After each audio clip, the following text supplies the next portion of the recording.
Peace out. Final day of Women's History Month.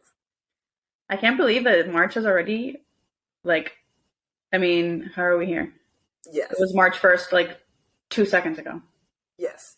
Throughout this month, we've been talking a little bit about things about empowering women and different things of that sort.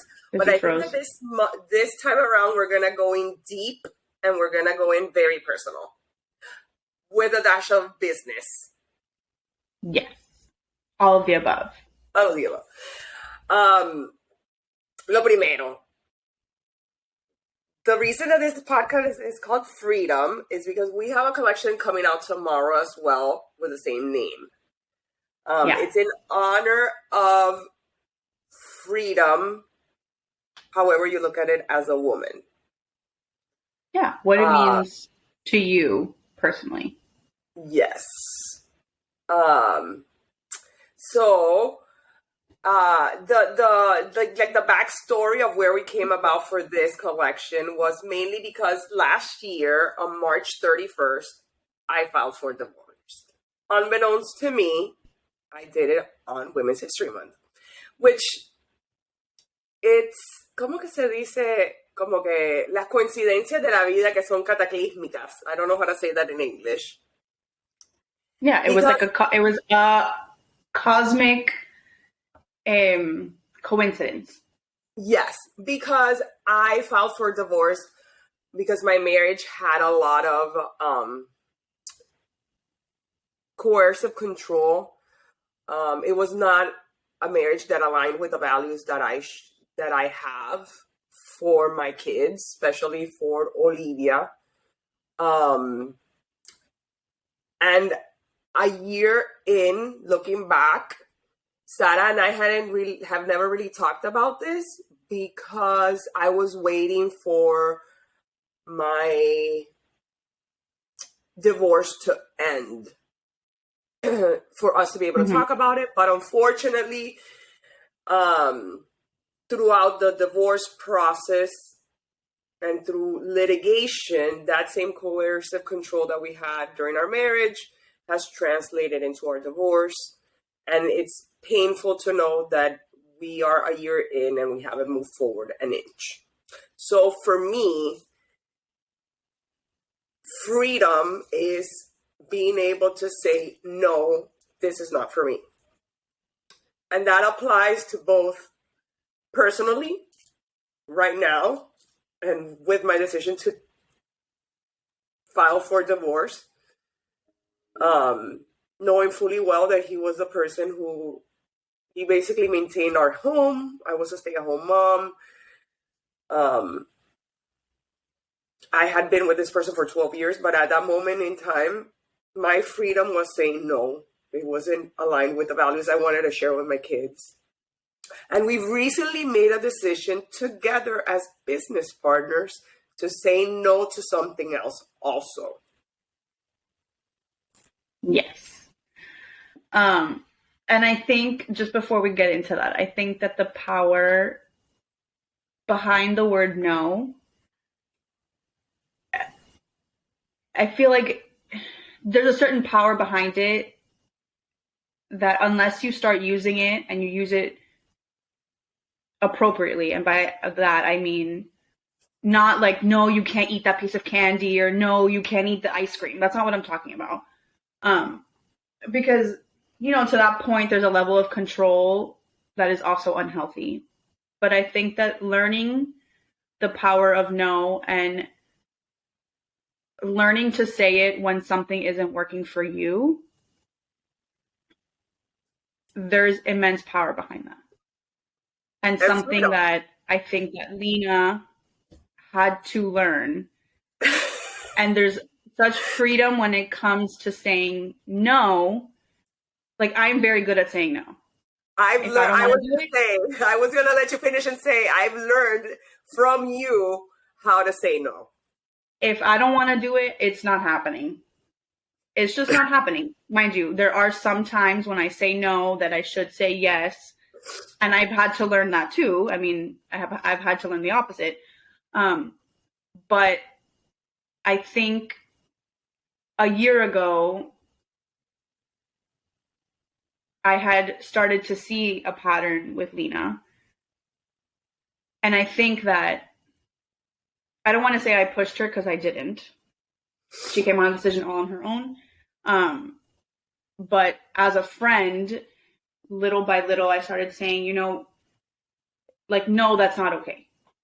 And no, that shouldn't be it. And no. You helped me empower myself to see those things, because I had been, you know, almost 12 years of hearing the opposite of that, you know. So, yeah, you never pushed me to do anything, but you did help me empower myself. So for that, I will always be eternally grateful for. So. And I think also Lena has a very creative spirit. She's very, like, let me think and let me do sort of attitude. So somebody told me something a little before she filed for a divorce, and told me specifically towards our relationship that I had to allow her to think and to do, but on the back end I had to kind of help guide in one direction or another. That sounds really controlling, but it's not. Like, what I mean is, no, yeah, but that's why we work as business partners. Yo estoy aquí like, and so that's like, okay, we need to make sure that we can do this. This is how we're gonna get it done. And the person who told me this basically said, you need to let her think that she came to the decision all on her own. So, and the reason why I'm saying this, because it kind of goes back to what another big decision that we have made. And it's something that, another no that we did together. Another no that we did together, but I think it's something that I had considered probably 6 months ago. But I had to let Lena also come to the decision on her own as well as together. So that decision is that we have chosen to close our studio, which in its own is heartbreaking. It's kind of like we're getting divorced from our studio. But because of where Lena's at right now, and I think that a year ago we thought that this would be far behind her, and then us as PGC, we always thought that the studio that we're at now was just like a jump start into where we would be a year from now, which we thought it would be, you know, a bigger space, maybe more storefront, a little different. But because of where we're at right now, I think it's important that we remove, I don't want to say it's a stressor, because it's not really a stressor, but I think holding a physical space has gotten a little more difficult.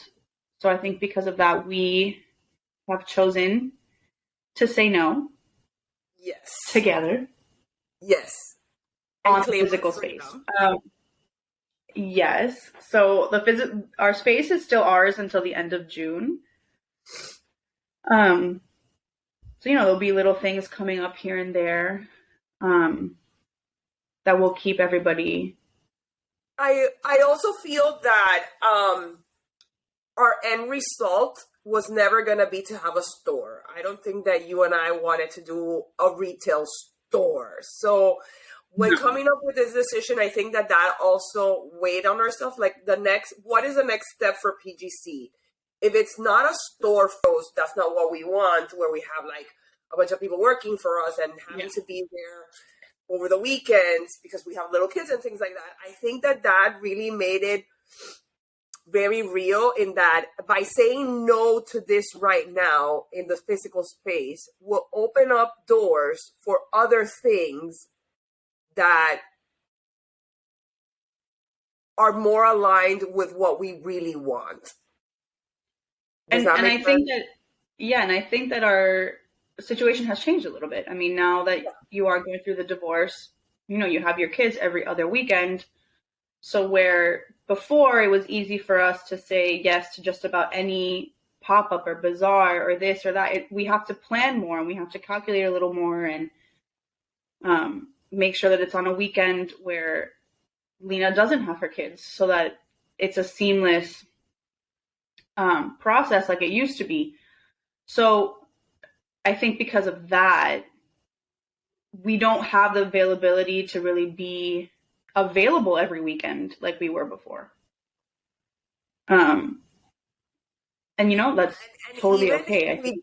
we didn't tampoco, but it was more, I had my kids 100% of the time. So if I took one Saturday and did something, it was a small piece of the time that I had with them versus now, for me, it's a no of taking a piece of whatever time I have with them until we get a final resolution on how I'll be sharing my kids' time with my ex-husband. So I think that really made us, Sarah obviously got to the conclusion before because she's the practical person and I'm the, I want to do it all and I want to say yes to everything. And going back to the freedom, I feel that Sarah has taught me a lot about saying no and how it has empowered me and given me a lot of freedom. By saying no to my marriage and, standing up for myself has really transformed me in the last year. And every year, Sarah and I come up with a word, and last year a word was growth. And in our mind, we had used that word because we were going to grow the company and we were going to grow our revenue. We were going to take it. It was the first year that we had hit a 6-figure number in sales. And it was all about that. But it ended up being it was more like the about physical, like it was the actual physical meaning of growth, right? Like I was pregnant, so like it was like physical and like it was literally like we are going to physically grow. Yeah. But it ended up being personal growth. I think you grew as a mom having a second kid. I grew, I am lights away from the person that I was a year ago. I've been through therapy for a whole year. That's also another reason why we hadn't talked about this. I didn't want it to come from a place of hurt. Mm-hmm. I wanted it, or anger. I wanted it to come from a place of growth. And 2022 gave us exactly what we asked for. It's just in the form that God wanted it to be. Yes, 100%. And that in and of itself has been, it has given us the freedom to grow and to be and mold ourselves to be a better version of ourselves. And that is the only thing that we strive through for you who's listening. Whether it's saying yes or saying no, it's having that freedom of making it yourself and claiming yourself for what you want it to be, whether it's with your family, your business, your marriage, your friendships. I think that is mainly how it all kind of like goes back to it. Yeah, I like that. I think that's exactly it. Obviously, freedom is different for everybody. I think that it's a word with a lot of meanings. So like Lena's freedom of saying no, like that's her why in terms of what freedom means. I mean, freedom to me in the last year has been is different because I didn't have to learn how to use the word no. But at the same time, I did have to learn to, pull back a little bit on saying no constantly because that's not good either. Um, but I think after bringing Henry into the mix of our family and becoming a family of four, I think that I realized like the freedom to raise my children the way that I choose to raise them. Like that's really important. I mean, I think that the second time around you don't get as much input as you did for the first. Like I feel like the first time around, the input that I got on how or what I should be doing with Erica was a lot. Like, no, don't let her do that. No, don't let her do this. No, you really should be doing this. And back then I had to kind of learn my footing too and say, okay, while I appreciate your advice, this is how I'm going to raise my daughter. And I think with Henry, it was, a little bit of that, but at the same time, it was like, okay, once he was born and I physically brought him home, like, okay, this is how I'm going to do it. And I don't want advice. Like, if I'm doing it wrong, too bad. I saw the transformation when Sarah and I both had Erika and Olivia, our daughters. We were pregnant at the same time. It was my second child, so I already had in my mind, I had been through that transition, and I told her when she had Henry, we had already started PGC, and I told her, it's going to be difficult in some aspects, but in other aspects where you thought it was so difficult for your first one, you have freedom of saying, I already did it, this is how I like it. And I think that you came in with Henry and you were like, no, I already know what I want. I'm a mom and this is what works for my family. Everybody else, my mom, mi abuela, mi tía, Perecejito, la suegra, la amiga, nobody. Everybody. This is how I like it. And this is how it works for my family. Yeah, like I think, even just like a quick example is that with Erica, I chose not to breastfeed. It's a topic. It was a topic back then. It's just not something that I personally could do. Not that I physically couldn't. I'm not really sure. I'm sure that I probably could have. But for my mental health, I knew that I couldn't do it. Yeah. I wasn't comfortable with it. And I feel like when you breastfeed, you have to be very comfortable with yourself, very comfortable with feeding the baby anywhere, at any moment, any time, and not think that people are looking at you, are judging you, or whatever. Not that I am that self-conscious. It wasn't something that I was comfortable. And I thought about it a lot. And when she was born and I physically held her, like it was uncomfortable for me. So if it was uncomfortable for me, and then people had to be watching me, and then like a lactation consultant had to come and grab my boob, like I couldn't do it. So because I already went through that, and I formula fed her, and she was great, and she was fantastic, and she grew beautifully, and she's where she is right now. When Henry was born, I knew I wasn't going to breastfeed. It wasn't a question. It wasn't anything. I knew that that's just what I was not going to do. And at the time with the formula shortage, when like the second he was born, there was barely any formula on the shelves. Again, it was brought up in conversation. And again, it was like, I will do what I can to feed my son, but I know that breastfeeding isn't going to work for me. So when he was born, and Henry was in the NICU for the time we were in the hospital, maybe 2 hours after I was in the recovery room, and I was put into a room, a lactation consultant came to see me.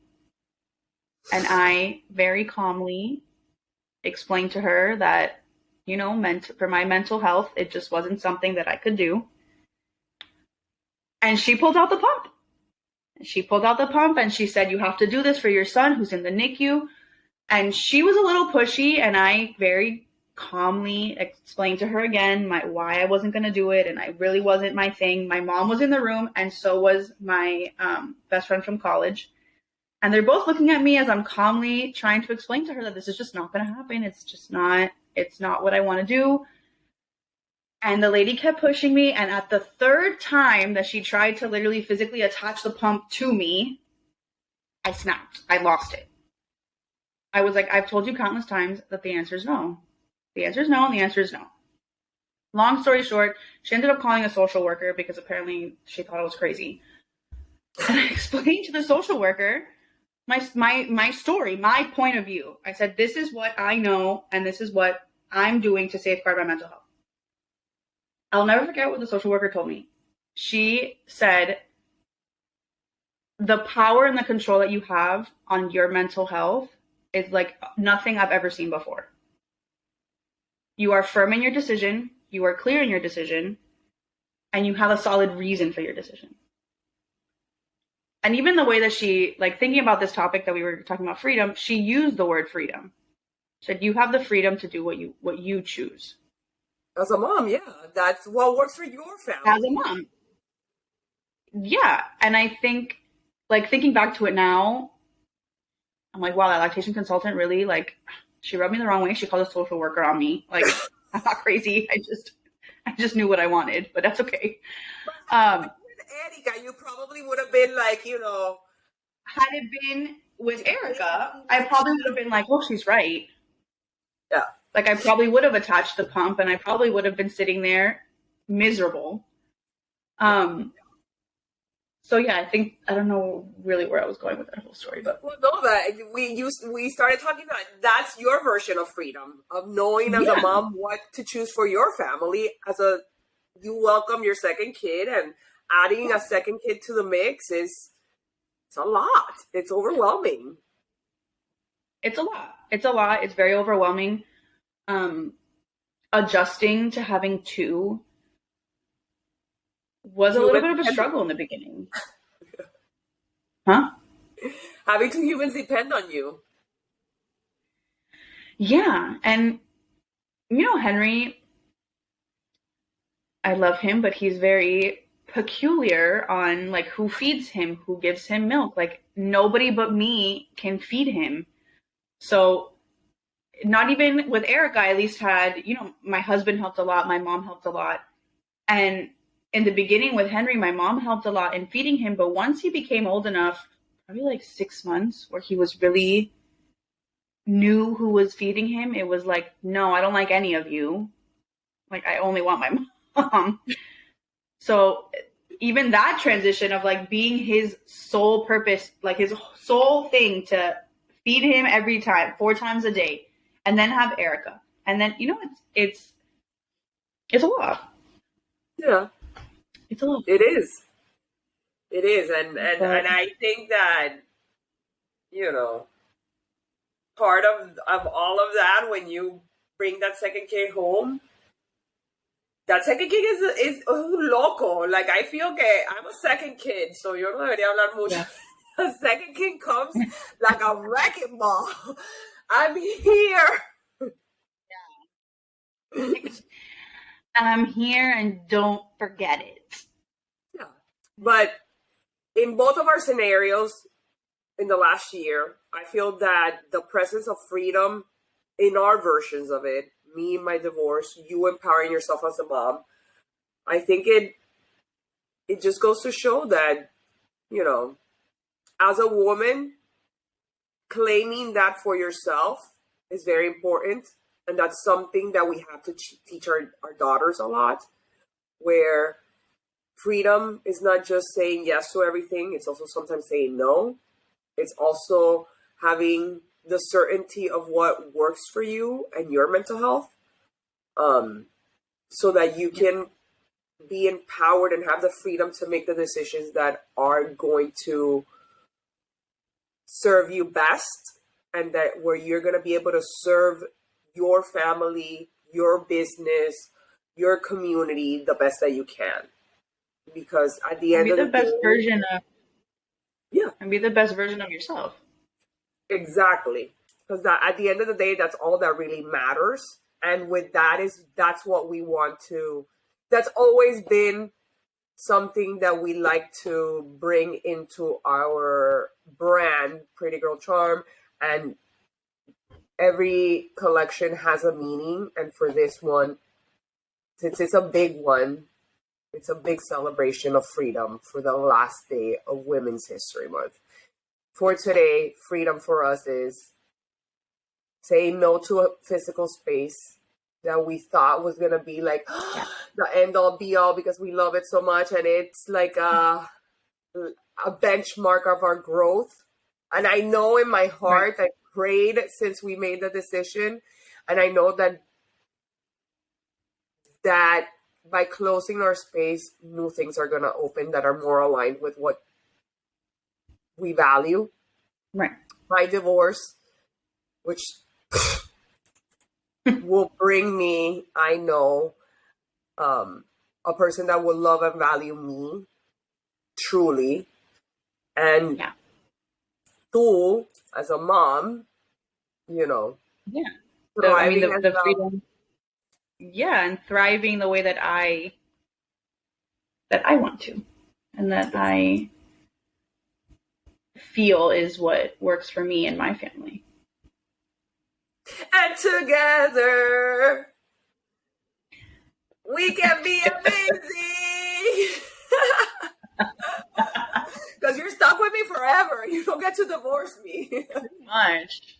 I cannot divorce you. No, never. Never. We don't have a home together anymore, but our friendship is always there. And, you know, we'll continue in this journey. Yeah. I think that we both felt that it was needed, that we had to be transparent and share this stories, because I think that over the last year we've closed off a lot of our personal lives. So we hope that, with reason. Yes, very important. Yeah, very valid. With reason. But with this, we hopefully hope now. It just that you guys kind of see you get a peek into what's really been going on and what, and hopefully you guys understand. And if you're listening and this makes you think of things where you want to claim your freedom, whatever it is, just do it. Yes, ma'am. And if not, call us. Yes, ma'am. We'll help you. Sara's a very good pep talker. We will help you claim your freedom. You have our number, our DM, our email. You guys know, amiga, we're always we are always here for you. You should never be alone. Negative. Can't wait to see what April brings in. But for now, tomorrow, Freedom Collection, PGC, 4 pieces that we know you're going to love.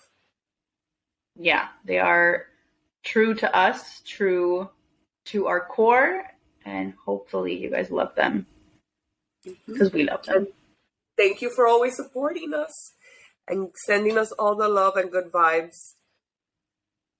They're always appreciated. Very much so. We're eternally grateful. That's for sure.